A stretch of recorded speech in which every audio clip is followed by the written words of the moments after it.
अवधूत चिंतन श्री गुरुदेव दत्त श्री स्वामी समर्थ। 15 ऑक्टोबरपासून नवरात्र सुरू होतं आहे। तर नवरात्रीच्या दिवसामध्ये तुम्ही जो दिवा लावणार आहे त्या दिव्यामध्ये तुम्हाला एक वस्तू टाकायची आहे, एक गोष्ट टाकायची आहे। हा उपाय केल्यामुळे तुमच्या आयुष्यातल्या मोठ्यात मोठ्या जे काही संकट आले असतील, अडचणी आले असतील, दुःख आले असतील तर ते जाण्यासाठी तुम्हाला मदत होईल। कारण हा जर उपाय तुम्ही केला तर तुमच्या घरातली नकारात्मकता दूर होण्यासाठी मदत होते। आणि जेव्हा आपल्या घरामध्ये नकारात्मकता असते ना तर त्यामुळेच आपल्या घरावर दुःख, संकट, अडचणी ज्या आहेत त्या येत असतात। तर त्यामुळे बघा आता नवरात्र लवकरच सुरू होतंय। तर नवरात्रीमध्ये बरेच जण घरामध्ये घटस्थापना करतात। कोणी कोणी फक्त अखंड दिवा लावतं, घटस्थापना नाही करत। घटस्थापना असेल तर अखंड दिवा तर लावावाच लागतो, पण काही लोक घटस्थापना न करता फक्त अखंड दिवा जो आहे तो लावत असतात।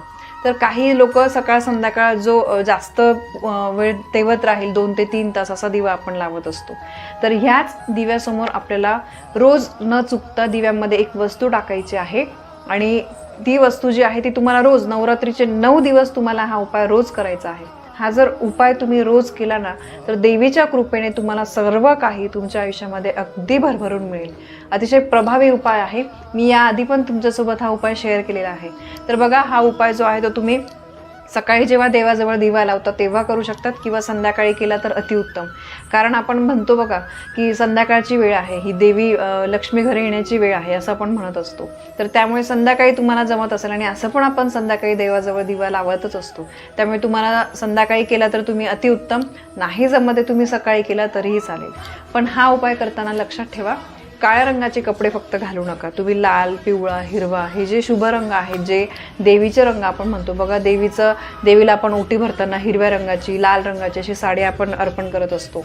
तर देवीचे जे प्रिय आवडते रंग आहे त्या रंगाचे कपडे तुम्ही घाला, फक्त काळे कपडे घालू नका एवढंच मला सांगायचं आहे। तर यासाठी उपाय नियम असे बाकीचे काही नाही आहे, फक्त हा एक नियम आहे। आणि आता उपाय तुम्हाला बघा, तुम्ही जो अखंड दिवा लावलेला आहे तर त्यामध्ये तुम्हाला ही जी गोष्ट आहे ही वस्तू नाही टाकायची आहे।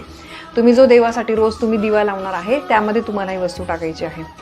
आणि बघा हा जो दिवा आहे हा तुम्ही कोणता पण घेऊ शकता। तुम्ही धातूचा, स्टीलचा, मातीचा, कणकेचा किंवा तुम्ही पितळाचा कोणताही घेऊ शकता, ठीक आहे। फक्त आपल्याला माहिती आहे की आपण कणकेचा दिवा करतो तर तेव्हा त्यामध्ये आपण मीठ घालत नाही। आणि दिवा लावताना कधी पण लक्षात घ्या दिव्याखाली काहीतरी आपल्याला आसन टाकायचं आहे। आसन म्हणजे तुम्ही एक छोटीशी वाटी, छोटीशी ताटली किंवा थोडेसे तांदूळ टाकू शकतात किंवा एखाद्या विड्याचं झाडाचं पान म्हणजे विड्याचं पान, आंब्याचं पान टाकू शकतात किंवा फुलांच्या पाकळ्या टाकू शकतात। दिवा कधी पण असं डायरेक्ट खाली तुम्ही ठेवू नका, कळालं।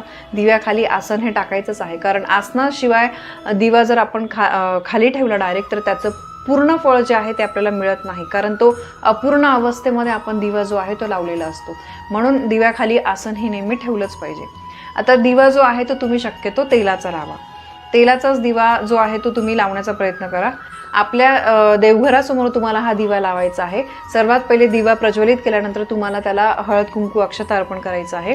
देवी आईला आपल्याला नमस्कार करायचा आहे आणि त्यानंतर तुम्हाला 2 लवंग घ्यायचे आहे, ठीक आहे। जो मसाल्याचा पदार्थ असतो लवंग जो आहे ते लवंग माता लक्ष्मीला आकर्षित करतं आणि लवंगाच्या वासामुळे माता लक्ष्मी आपल्या घराकडे आकर्षित होते। तुम्ही बघितलं असेल लवंगाला एक छान असा सुवास असतो। तर त्यामुळे तुम्हाला तेलामध्ये 2 अखंड लवंग, बघा लवंगावर एक गोलाकार फुगीर भाग असतो, फूल असतं, आपण लवंगाचं फूल म्हणतो, तर ते पण पडलेलं नको। काही लवंगांचं पडलेलं असतं आणि त्या लवंग तुटलेल्या वगैरे चिरलेल्या अशा घ्यायच्या आणि 2च घ्यायच्या आहे, त्यामुळे व्यवस्थित घ्या।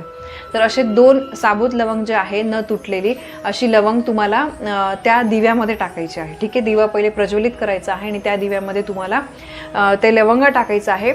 मनापासून हात जोडून, डोळे बंद करून देवी आईला तुमच्या मनामध्ये जी काही इच्छा आहे, मनोकामना आहे, जे काही तुम्ही ज्याच्यासाठी उपाय करताय ते तुम्हाला अगदी मनापासून बोलून दाखवायचं आहे, ठीक आहे। आणि त्यानंतर तुम्हाला देवी आईचा जो नवार्णव मंत्र असतो, ओम ऐं ह्रीं क्लीं चामुंडाई विचे, या मंत्राचा 21 वेळेस तुम्हाला जप करायचा आहे। आणि नंतर तुम्ही देवीचे जे पण तुम्ही संध्याकाळी आरती म्हणतात तुमच्या गुरूंची, त्यानंतर सुखकर्ता गणपतीची किंवा देवीची, ते तुम्हाला आरती वगैरे करायची आहे आणि या दिव्यानेच तुम्हाला ओवाळायचं आहे। जो तुम्ही रोजचा दिवा लावता त्यामध्ये सुद्धा तुम्ही हे लवंग टाकू शकतात, हरकत नाही। आणि त्यानंतर बघा तुम्ही म्हणाल की ताई मग त्या लवंगांचा नंतर करायचं काय, तर दिवा जेव्हा आपोआप माळवेल, ठीक आहे, दिवा विझल्यानंतर ती जी लवंग आहे तर ती तुम्हाला काढायची आहे। 2 तुम्हाला कापराच्या वड्या घ्यायच्या आहे। कापराच्या वड्यांसोबत तुम्हाला ते जे लवंग आहे ते जाळायचं आहे आणि ते जाळल्यानंतर त्याचं राख होऊन जाईल, बरोबर. तर ते लवंगाची राख झाल्यानंतर ती जी राख आहे ती तुम्हाला एका छोट्याशा भांड्यामध्ये पाणी घ्यायचं आहे, त्यामध्ये त्याची राख टाकायची आहे आणि ते पाणी तुम्हाला झाडाला टाकायचं आहे. लक्षात ठेवा, तुळशीला टाकायचं नाही आहे. तुळशी सोडून इतर कोणत्या पण झाडाला तुम्ही ते जे पाणी आहे ते तुम्ही टाकू शकता.